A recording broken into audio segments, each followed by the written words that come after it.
The issue of what exactly happened at or near the school is bitterly disputed, not least because tragedies on this scale could derail Israel's plans, something I put to a member of the Security Cabinet.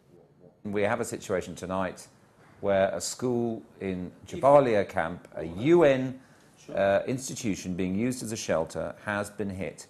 And there are reports that anything up to 30 or 40 people have been killed. If Hamas used those places, like schools, offices, buildings, to use them as a place to launch missiles from there, we don't care where the missiles coming out from there, we hit this target. If they think that that would be a shield to them, if they go to a school or something, that's a mistake. But when you say they were firing rockets from near the building, this is exactly what Israel said in 1996, when it killed dozens of people in a UN compound in Lebanon at Kfar Kana. Now, you may well have had a target there. Which was true. But dozens of civilians died. Which was true. Yes, but don't you have a responsibility to measure the use of force? What we're supposed to do? To stay aside, staying still, and let them continuing to send missiles over Israel from places because they're school or refugee camp or whatever. Look, I think every other country in the world, they will not wait 7 years until they will act.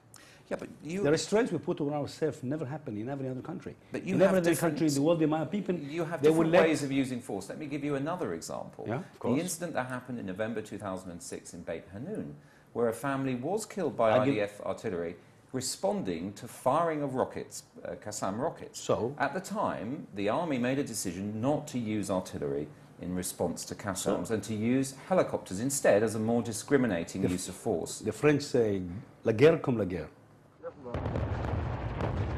Since outside reporters have not been allowed in, the war of words remains intense. Israel released these pictures today of its troops fighting inside Gaza.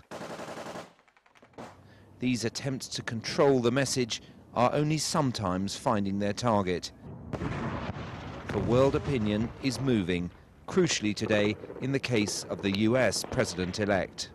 Obviously, I am deeply concerned about the conflict that's taking place there. I'm being fully briefed and monitoring the situation on a day-to-day basis.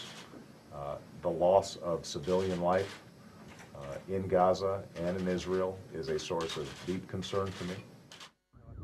Many believe that Israel would want to finish its operation before Barack Obama's inauguration in a fortnight. But Israel's ministers are bullish. The limit, in my opinion, would be to remove the threat from the south of Israel. I don't care, excuse me for saying it, I don't care if Obama will be inaugurated or not. I care for the people of Israel. A government which cannot secure its own people, it's not worthwhile to be a government.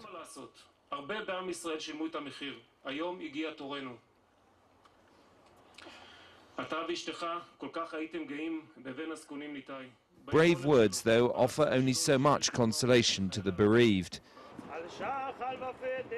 And there were funerals for Israel's fallen soldiers today.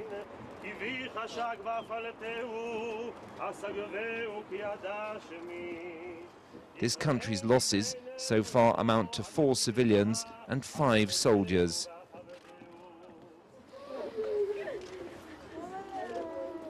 Each one is mourned by loved ones, but there is still a resolution here nationally to carry on.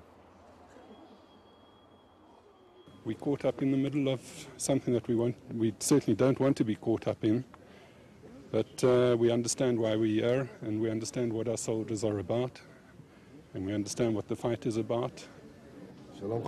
Today, the Israeli Prime Minister visited wounded soldiers and spoke of limited war aims, trying to stop rocket fire from Gaza and prevent Hamas resupplying itself with weapons smuggled from Egypt. But members of his cabinet now argue that this goal may involve regime change in Gaza. They could solve easily, immediately, all this operation and stop it at once. You know how? They have just to make one commitment, not to use any more terror attacks from Gaza. That's all. So let's get this absolutely clear. You are saying that if necessary, if that's what it takes, you are prepared to remove the Hamas government. If we have to arrive there, we will. We don't want to arrive to a situation that we have to literally move a hand and remove all the Hamas people out of there and throw them out. Israel is still using its heavy artillery and airstrikes in the fighting, and today provided a telling reminder of what overkill may cost them, in lost lives and even in forgoing the opportunity to pursue their own national aims before a chorus of international criticism halts the juggernaut.